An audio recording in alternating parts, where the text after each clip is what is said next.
Nos ensina que o nosso Deus, Ele é a ressurreição e a vida. Aquele que crê nele, ainda que morra, viverá. O nosso Deus é o Deus que pode ressuscitar qualquer coisa. Ele pode ressuscitar sonhos, projetos, vidas, relacionamentos, igrejas. Ele pode realizar sonhos.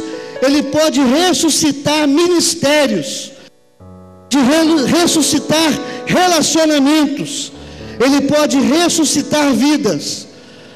A palavra de Deus nos fala que Ezequiel, vivendo no ano 592 a.C., ele escreve esse texto falando sobre ressurreição. Um dos temas do livro de Ezequiel é a ressurreição, o Deus maravilhoso. E esse texto fala sobre tirando a igreja da sepultura.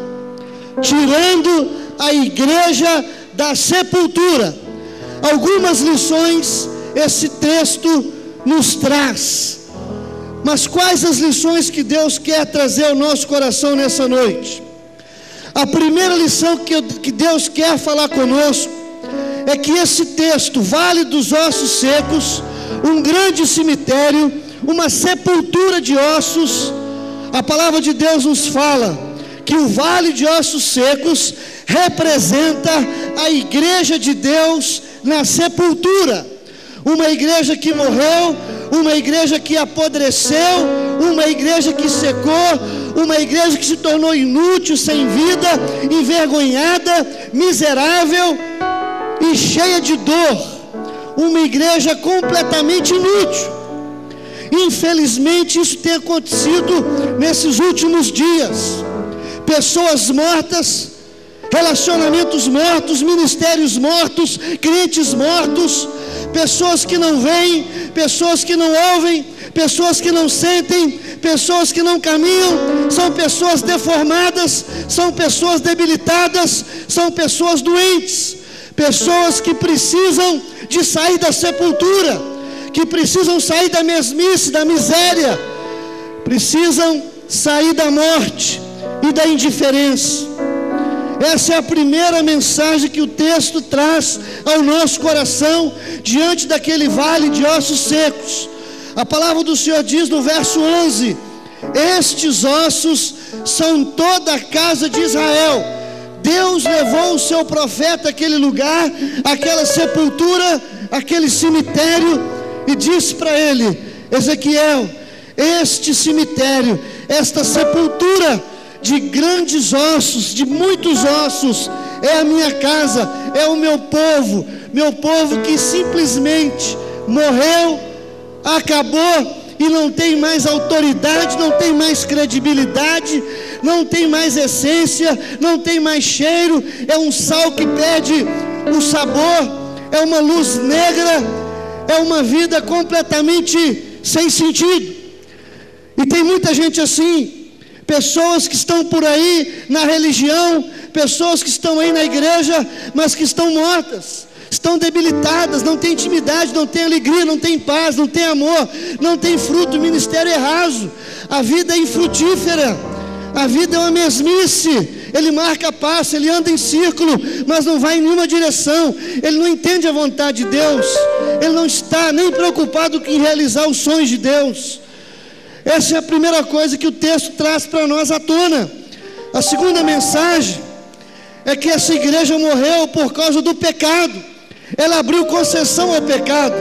No capítulo 34, no verso 17, 18 e 20, Deus fala que essa igreja, ela se tornou uma igreja promíscua, uma igreja que caiu na promiscuidade sexual, uma igreja que caiu na idolatria, na corrupção, no pecado, na indiferença, uma igreja que não tinha mais intimidade, conhecimento do Senhor, não havia santidade, não havia compromisso, não havia obediência, lares desfeitos, juventude nas drogas, a igreja cheia de gente vazia, gente morta, gente que não fazia diferença na sociedade, gente que não pregava mais a palavra, que não tinha visão missionária, visão evangelística, e não pregava mais santidade, não pregava mais compromisso com Deus, só teologia de prosperidade, só vitória, mais nada. Ninguém pregava a morte da carne, ninguém pregava mais arrependimento, fé salvadora, salvação da alma, amor a Deus, amor ao próximo, mudança de vida. A igreja estava completamente corrompida pelo pecado. Ela foi abrindo concessões aos poucos. O mundo foi entrando na igreja. E Deus fala: o mundo entrou o pecado, e o salário do pecado é a morte. Sempre foi. E tem muita gente hoje que o namoro é sujo, o casamento é um casamento completamente infernal. São lares desfeitos. Não há mais aquele sacerdote da casa, não há mais o culto doméstico, não há mais o temor do Senhor. Aconteceu mais ou menos há 700 anos antes de Cristo, o que a palavra de Deus está falando, e parece que está escrevendo hoje para nós. A igreja morreu, apodreceu, secou por causa do pecado. Terceira mensagem que Deus traz para nós: quais as promessas de Deus para a sua igreja? Deus leva o seu profeta para aquele vale, para aquela sepultura, aquele cemitério, aquele lugar de dor, aquele lugar de infelicidade, sofrimento, e fala com ele o seguinte: eu tenho uma promessa para a minha igreja, eu quero abençoar a minha igreja. Mas qual é a promessa de Deus para a igreja? Qual é a vontade de Deus para a igreja? Ele discorre nesse texto. Esse texto é muito claro, o que Deus quer fazer com você, o que Deus quer fazer conosco. A primeira coisa está no versos 5 e 6. Eis que farei entrar o Espírito em vós. Deus, Ele promete agir na igreja com o poder do Espírito Santo, graciosamente, entrar no nosso coração e fazer uma obra poderosa. Deus quer ressuscitar a igreja espiritualmente, com o seu poder soberano. É a primeira promessa: porém o meu Espírito em vós. Deus não está dizendo se você merecer, se você não sei o que, se a igreja for isso ou aquilo. Independente de qualquer coisa, Deus vai abençoar o seu povo com o seu Espírito. Deus vai abençoar os 7.000 que não dobram o joelho a Baal. Deus vai saciar a fome e a sede daqueles que buscam em espírito e em verdade. Deus vai abençoar o seu povo. Esse povo existe, esse povo está aqui. Louvado seja o nome do Senhor, amém? Então Deus é o Deus que reina. Nosso Deus é otimista com a igreja. Ele fala: eu colocarei o meu Espírito em vós. Segunda coisa, olha só o verso 6: porei tendões sobre vós. O tendão no corpo humano, ele serve para dar liga, para ligar os ossos, osso com osso. Deus está dizendo que Ele vai colocar no nosso coração um amor restaurador, cheio de ternura, de bondade, de humildade, de perdão, de misericórdia, para que haja unidade entre nós. Porque o que une a igreja é o tendão. E Deus fala o seguinte: a minha igreja, ela vai ser unida, porque eu vou colocar o meu Espírito e eu vou colocar o meu amor. Vou colocar tendão para que haja unidade, para que haja proximidade, para que ninguém fique longe, para que possamos testificar que nós temos um só Deus, uma só igreja, um só batismo, um só Senhor. E esse povo, ele é reconhecido pelo Espírito e pelo amor e pela misericórdia e pelo perdão. Em terceiro lugar, verso 6: eu farei crescer carne sobre vós. Deus promete alimentar a sua igreja, não com heresia, não com teologia do diabo, não com charlatanismo, mas Ele promete alimentar a sua igreja com a sua palavra poderosa, palavra que transforma, palavra que muda o caráter, palavra que traz novo nascimento, arrependimento, mudança de vida, mudança de comportamento, uma atitude nova. E Deus fala isso: vou colocar tendão, colocar amor, colocar a carne nesse corpo, colocar o meu Espírito. E Ele diz assim: sobre vós estenderei pele Deus fala que vai curar a igreja, que vai sarar a igreja, que vai levantar a igreja do pó e da miséria, em nome de Jesus, porque o poder de Deus está na igreja, a resposta para o mundo está na igreja, a igreja é a resposta para o mundo. O poder não é político, não é econômico, não é social, não é atômico, o poder é da igreja, o poder de Jesus, amém? O poder de Deus é o poder do céu, do reino. E Jesus, o Senhor Deus, quando leva o seu profeta, Ele faz essa promessa: vou colocar meu espírito, o meu amor, a minha palavra, vou colocar ali também o meu óleo, o meu bálsamo, vou curar, eu vou sarar a ferida do coração, eu vou enxugar a lágrima desse povo, vou saciar a fome e a sede, vou abençoar com força, de acordo com o meu poder e a minha soberania. E Ele diz mais, no verso 6, sabereis que eu sou o Senhor. Deus está dizendo aqui que Ele vai abrir os olhos da igreja para ela ter entendimento de quem é Deus e saber que Ele é Senhor, o único Deus verdadeiro, e que Ele está no trono reinando soberanamente, e Ele tem propósito em tudo que acontece, e nenhum dos seus desígnios podem ser frustrados. Ele fala: eu farei tudo isso na minha igreja, e a minha igreja, o meu povo, saberá que eu sou Deus, que eu sou o único Deus verdadeiro, e além de mim não há outro. Então Deus é o Deus que se manifesta, é o Deus que intervém na igreja, que cuida da igreja, está no meio da igreja, que cuida da liderança da igreja. Deus tem compromisso com aqueles que o adoram, que tem compromisso com Ele, que a motivação é pura, que o interesse não é um interesse do ego, mas o interesse é do reino. E Deus começa a ministrar no coração do profeta o que Ele vai fazer com a igreja, o que Deus já está fazendo com a igreja.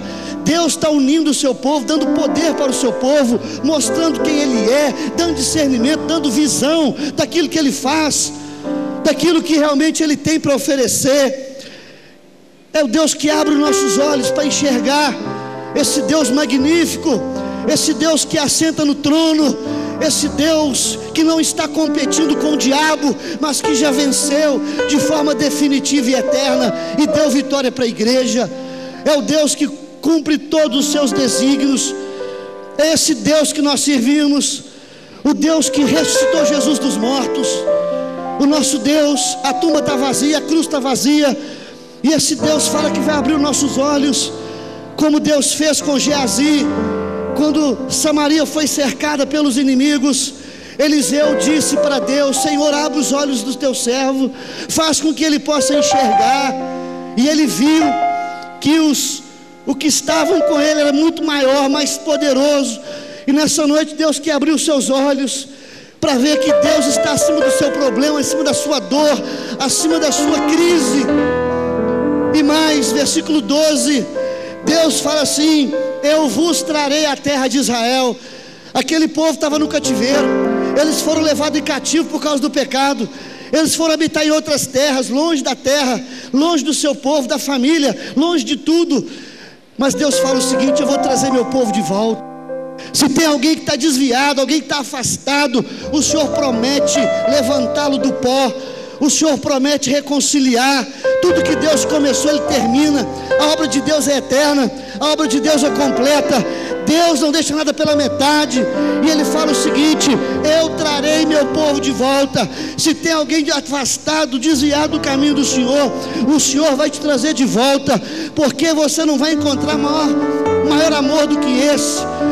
E Deus começa a dizer para nós quais são suas promessas, quais as suas vontades. E Ele começa a dizer também, em sétimo lugar, no verso 6: eis que abrirei a vossa sepultura e vos farei sair dela, ó povo meu. Deus está dizendo aqui o seguinte: que vai tirar você do pó, da sepultura, da morte, da escravidão, do pecado, da miséria, da escuridão, da derrota, do inferno. Deus vai tirar você, os seus sonhos e tudo aquilo que você necessita nessa noite. A igreja de Deus é poderosa na terra, meu irmão. Sempre será, sempre foi, sempre perseguida, mas nunca derrotada, nunca vencida. Sempre prevaleceu na arena, na fogueira, em qualquer situação. Ela é imbatível, ela é eterna. É a semente do coração de Deus, a menina dos olhos de Deus. Você e Deus é maioria absoluta. Mal nenhum pode te tocar. E a palavra do Senhor diz assim lá no verso 13, olha só que coisa linda: ó povo meu. Era um povo morto, era um povo doente, era um povo que estava ali derrotado, mas não deixou de ser povo de Deus. Eu creio que quando nós somos salvos por Jesus, alcançados pela graça, selados pelo Espírito, você nunca mais poderá deixar de ser filho de Deus. Talvez você está aqui nessa noite caído, prostrado, machucado, arrebentado, debilitado, sofrendo. De repente aí, meu irmão, cheio de ferida no coração, e Deus está dizendo para você: ó povo meu, você é meu filho, eu te gerei, eu te comprei na cruz, derramei sangue, você é valioso, você é precioso, você não é um zero à esquerda, você é a imagem do Filho de Deus, você é objeto da graça, da misericórdia. O que nos alcança é a graça, não é merecimento, é obra de Deus, do Espírito.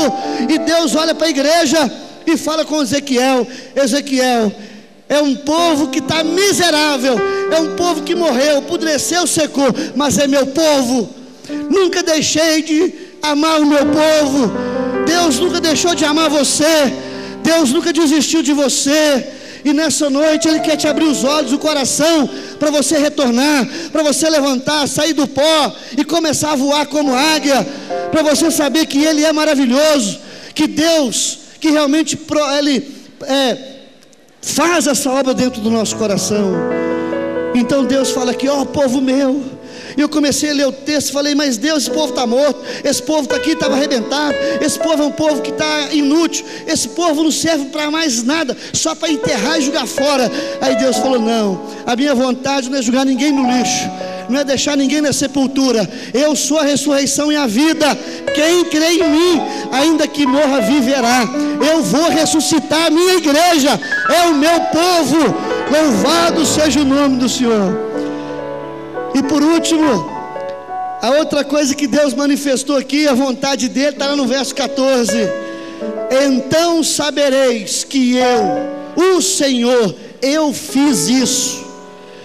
Deus está se manifestando na igreja, numa igreja morta, para mostrar que a obra é só dele, a glória é só dele, não é merecimento nosso. A salvação é pela graça, a reconciliação é pela graça, a manifestação de Deus é pela graça, mediante o poder de Deus que faz todas as coisas. Deus falou: Ezequiel, todo mundo vai saber que eu fiz isso. Ninguém podia ressuscitar ninguém, não havia nenhum médico aqui que podia levantar qualquer defunto, não havia nenhum cientista, não havia nenhum endemoniado, nenhum capeta, nada pode levantar esse povo, mas eu vou levantar esse povo, e esse povo vai saber: eu fiz isso. O povo de Deus sabe quem é que está no trono, quem é que faz a obra. Não é o homem, não é o pastor, é o Senhor da igreja. Ele faz a obra de forma soberana e poderosa. Deus não masca fogo não, amém? Agora, diante das promessas de Deus, o que a igreja tem que fazer? Esse texto aqui fala que 4 coisas você tem que fazer. Deus é soberano, mas você é responsável. E diante da responsabilidade humana, no versículo 3, está a primeira coisa que você tem que fazer. Deus perguntou para o profeta: acaso poderão reviver estes ossos? Deus perguntou para o profeta: há um cemitério aí, há uma morte aí, uma miséria, eles podem reviver? O profeta respondeu assim: tu sabes. Na verdade, o profeta falou assim: Deus, sem o Senhor não pode acontecer nada, mas se o Senhor quiser. Então Deus falou: então profetiza. E ele começou a profetizar, ele começou a crer. A primeira coisa que Deus quer de você nessa noite é fé, para crer na manifestação da bondade de Deus na sua vida. Sem fé é impossível agradar a Deus. A fé é dom de Deus, é o Espírito Santo que coloca dentro de nós, para crer nessas promessas, que Deus ressuscita, que Deus sara, que Deus cura, que Deus, Ele converte, que Deus liberta, que Deus, Ele realmente ressuscita todos os nossos sonhos. Segunda coisa que você precisa, para que você receba a promessa de Deus, porque as promessas são tremendas. Além de você crer, além de você ter fé, você precisa de muita humildade. Humildade, sabe para quê? Para reconhecer a sepultura da sua vida, para reconhecer ossos que você tem. Tem gente que é fingida, gente mascarada, tem gente que está aí usando máscara, maquiagem, pintura. Tem gente, você pergunta para ele assim: tudo bem, tá beleza, mas ele não reconhece, ele não se manifesta, ele não diz para Deus como é que ele está. Meu amado, em nome de Jesus, quando Deus levou Ezequiel naquele vale, a primeira coisa que Ezequiel fez foi reconhecer que ele estava morto também. Deus falou para Ezequiel assim: Ezequiel, quando eu vos tirar da vossa sepultura. Deus apontou para Ezequiel e falou assim: Ezequiel, a igreja morreu e você é um grande culpado. Você é um pastor morto, um pastor legalista, um pastor que deixou entrar pecado, política na sua vida, e você esqueceu de Deus. Ezequiel perdeu o primeiro amor, a igreja morreu junto com ele. Mas Deus falou assim: Ezequiel, eu vou tirar você da sepultura também. Você é um profeta calado, você parou de falar aquilo que eu mandei, você deixou de ser boca de Deus. Tem muitos pastores hoje que não são mais a boca de Deus, são pastores que infelizmente estão massageando o ego do pecado da igreja, estão pregando aquilo que Deus nunca ensinou. Está cheio de gente fingida, gente machucada, mas que não se coloca diante de Deus. Nessa noite o Senhor quer desnudar você, Ele quer mostrar para você quem você é. Deus quer mostrar osso na sua vida, Ele quer mostrar que tem enfermidade, tem dor, tem ferido, tem machucado, tem coisa que está acontecendo aí, que você precisa se libertar. Na verdade, o que Deus está dizendo aqui nessa noite é que a igreja tem que se arrepender dos pecados, abandonar pecado, pedir a Deus misericórdia e fugir do pecado, e se opor ao pecado e se santificar, para que haja libertação. A libertação de Deus vem pela fé e pelo arrependimento. Arrependimento acontece quando você é humilde para reconhecer que você precisa de Deus. Gente que está cheio de ministério, mas não faz a vontade de Deus. Mas Deus quer mudar a sua história. Essa é a primeira coisa, tem que crer. Segundo, tem que se arrepender. E terceiro, você precisa discernir e entender uma coisa muito importante que eu vou falar aqui agora. A Bíblia diz que quando Ezequiel creu, quando Ezequiel se arrependeu, se humilhou e disse para Deus que ele estava naquela situação, a Bíblia diz que Deus começou a fazer um grande reboliço naquela igreja. A Bíblia diz que Deus colocou tendão, Deus colocou carne, Deus colocou pele, começou a ter um barulho, parecia até um avivamento, né? O povo gritando, vai de um lado para o outro, osso com osso, osso com osso, e houve um grande barulho. Só que tem um detalhe: a Bíblia diz que aquele vale, aquela sepultura de ossos, se transformou numa sepultura de cadáveres. Agora eu pergunto para você: qual a diferença de um vale de ossos secos e de um vale de uma sepultura cheia de cadáveres? Eu quero dizer para você que tudo é a mesma coisa, é cemitério, é morte do mesmo jeito. Então Deus, Ele fez aquilo para ver qual era o sentido, se a igreja realmente estava curada, se a igreja realmente estava ali tendo discernimento da verdade, da vontade de Deus. E Deus falou assim: ó, eu vou curar pela metade, para ver se o povo fica satisfeito. Vou colocar ali carne, tendão, barulho, pele, vou curar, mas eu vou deixar o povo morto, o povo legalista, cheio de religião.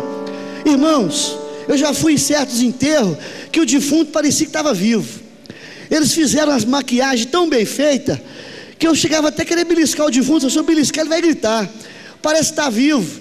É igual muito crente hoje. Você olha para ele, você fala assim, mas está vivo, não pode. Está vivo, está mortinho da Silva. Ele está maquiado, ele está florido, ele está aparentemente, superficialmente, ele está até bonito. Aí Deus fez isso com a igreja, colocou a igreja bonita, maquiada, mas a igreja estava morta. Mas graças a Deus, Ezequiel, o que ele fez foi de coração. Falou, Deus, alguma coisa está errada aí, alguma coisa está errada. E Deus ficou lá. O que foi? O que está acontecendo aí? Deus, ficou assim, deixando a coisa acontecer, o barco correr. Ezequiel reclamou, falou, Deus, o negócio é o seguinte, o povo estava morto, agora continua pior. Não sei se é pior agora ou se era antes. Antes era um povo cego, agora não é uma coisa nem outra. O povo está enganando a sociedade aí fora. Muita gente acha que está vivo, mas está morto. Aí Deus falou, agora eu entendi que vocês realmente querem o meu poder. Então, vocês querem ressurreição? Começa a clamar, começa a orar, para que Deus envie o seu Espírito de poder, de ressurreição, e levante essa igreja.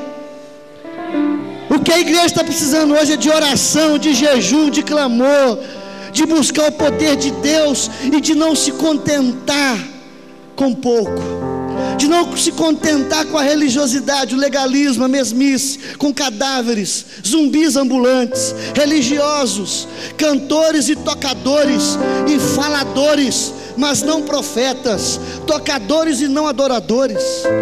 O mercado evangélico hoje cresceu, virou negócio, virou meio de vida, virou meio de exploração do homem.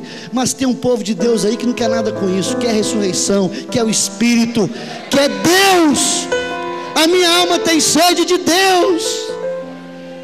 E a palavra de Deus diz que o povo não se contentou com aqueles cadáveres e falou assim, já que Deus fez tudo isso, Ele pode fazer completamente a obra toda. E Deus falou, sabe como é que eu vou fazer a obra toda na sua igreja? Começa o povo, põe o povo para orar, põe o povo para me buscar, e esse povo entenderá que eu sou o Senhor. Eu fiz isso.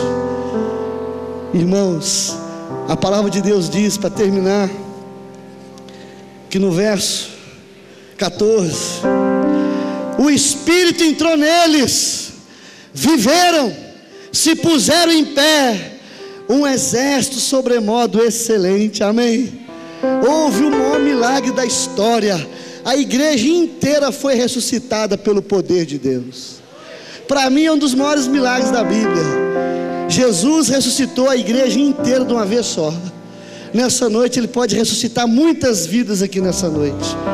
Basta você crer, se humilhar, se arrepender e não aceitar a obra